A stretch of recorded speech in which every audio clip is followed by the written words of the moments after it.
And Russian President Vladimir Putin ended just a few hours ago.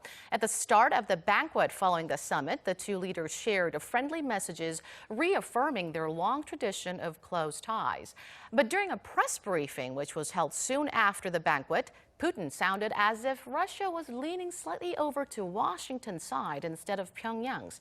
To discuss further on today's big meeting, we're joined by Arirang's Foreign Ministry correspondent Lee Ji-won and Dr. Ko Myung-hyun of Asan Institute for Policy Studies. Good to have both of you. Thank you for coming today. I want to start off with you, Ji-won. Could you tell us a bit more about who was at the extended summit besides the leaders of North Korea and Russia? Well, Taeun, on the North Korean side, other than leader Kim Jong-un, his translator, and Foreign Minister Ri Yong-ho and Vice Foreign Minister Choi Sun-hee accompanied Kim on in the expanded meeting. Now, considering the fact that only the foreign affairs officials were with Kim in this expanded meeting and not the military general and or top party officials that accompanied Kim during his travel to Vladivostok, this could be a hint that shows how Kim wanted to focus today on the talks with the U.S. Now, another hint in the Russian delegation is that the delegation consists of numerous figures related to the economy and transportation. This includes the CEO of Russia's railways and its transportation minister. So that could point to how the Russians may have wanted to focus today's talks on the joint economic projects. Could you give us some examples on what economic projects those could be? Well, Alexander Kozlov, the Minister for the Development of the Russian Far East, met with North Korean officials last month and mentioned their efforts to build a road for cars across the Tumen River. Now, currently, there's only a railway, and it's something the two sides had been discussing since 2015. Now, Kozlov had also said last month that they discussed the issue of North Korean workers in Russia.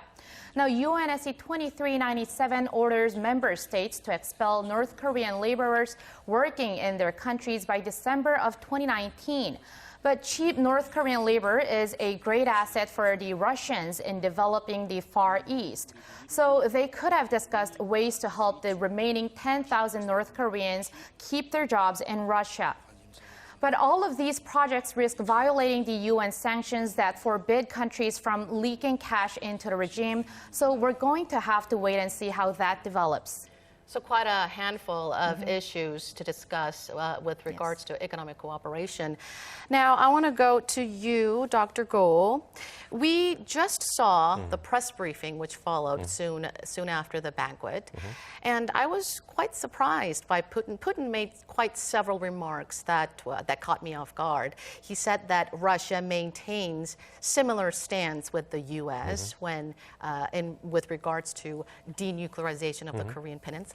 What's your take on that remark? Well, that's not surprising because Moscow has been saying over and over that ultimately Russia would like to see a denuclearized North Korea, and Russia will never acknowledge North Korea as an official nuclear state. So the Russian ambassador to Washington, United States, actually said the same thing last month in a conference in D.C. So this has been a long-held Russian stance towards the nuclear program in North Korea. So I don't think it would have surprised the North Koreans either.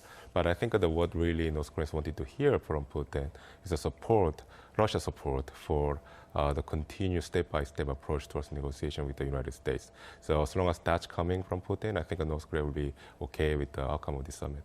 So you think Kim Jong-un would be quite happy, content with the summit outcome? No, I mean, I think, sure, Kim Jong-un could have gotten much more from the summit from President Putin. I mean, such as some effort from Russia to bypass the sanctions measures, and as Ji-won mentioned before, some sort of a tacit permission for the North Korean workers in Russia to remain beyond the end date stated by the United Nations Security Council resolutions. But then I think Russia was also not about to give them such a reward to North Korea at this stage. So I think in many ways, Kim Jong-un came to this meeting with a tempered expectation what he could get from Russia. Now, Putin, during the press briefing, also mentioned that Kim Jong-un has asked for the guarantee of North Korea's regime survival. Now, these are quite heavy words. What's your take on those words? Well, I think we should read the context in which this expression came out. I believe Kim Jong-un mentioned this expression of guarantee of the regime survival as in the context of some sort of multilateral framework of denuclearization. So it's a quid pro quo kind of a thing between North Korea and the international community.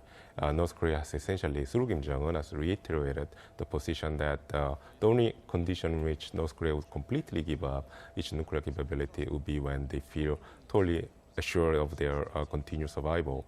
So this has been something that North Korea has been saying for a long time. But I think the fact that they might be talking about some sort of a multilateral framework of negotiations which could replace this bilateral negotiation going on between Washington and Pyongyang, that's actually something new. On a related note, President Putin also said that Russia will continue to make efforts for the peaceful resolution to North Korea's denuclearization issue.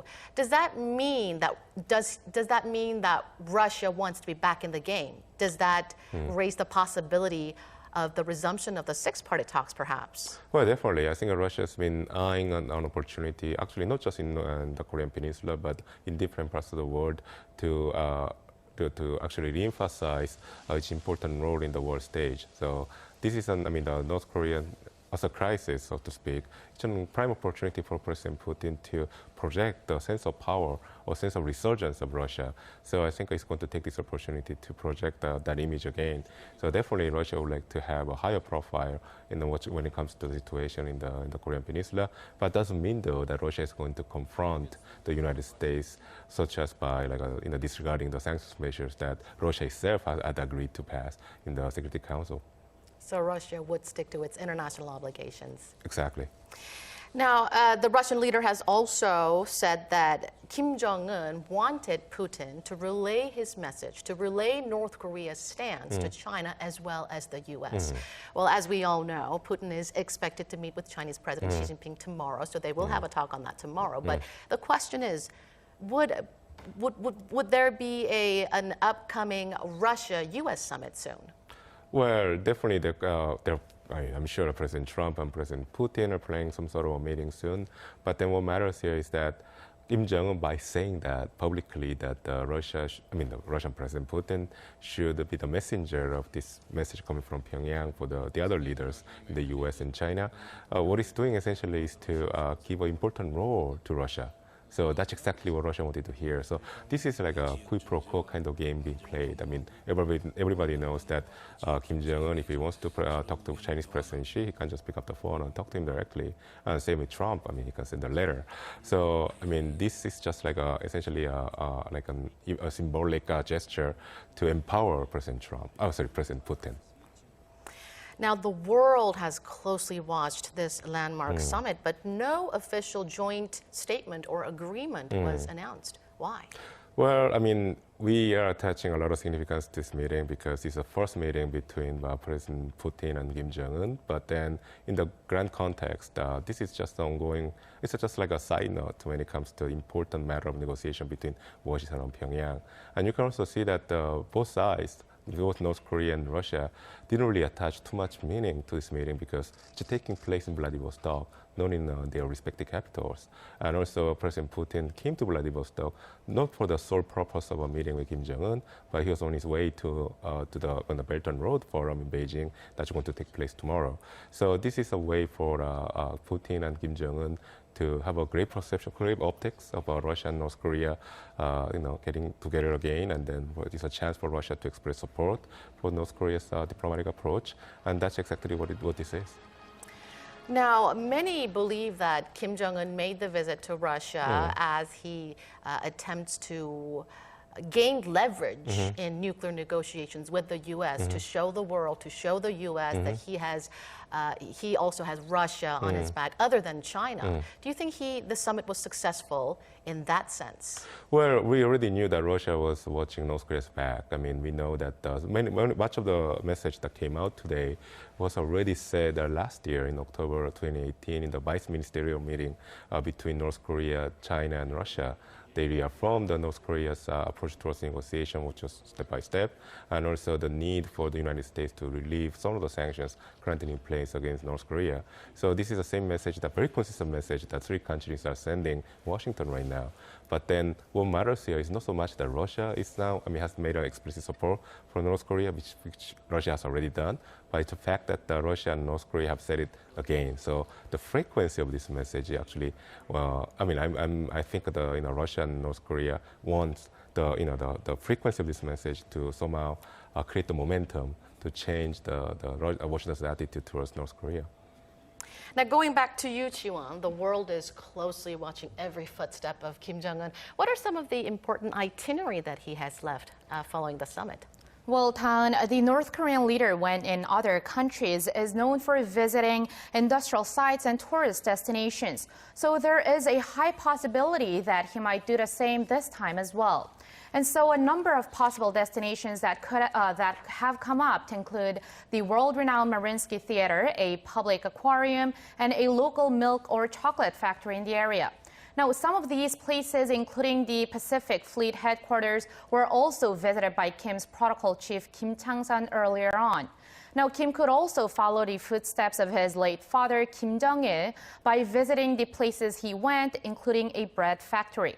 And because there are many North Korean exchange students studying at the Far Eastern Federal University, there is also a possibility that Kim could speak to them, which would be another chance for him to be seen as a leader of a normal state. Well, thank you, Ji-won, for that comprehensive report today. And thank you, Dr. Go, for your insights. My pleasure. Takes a deflection.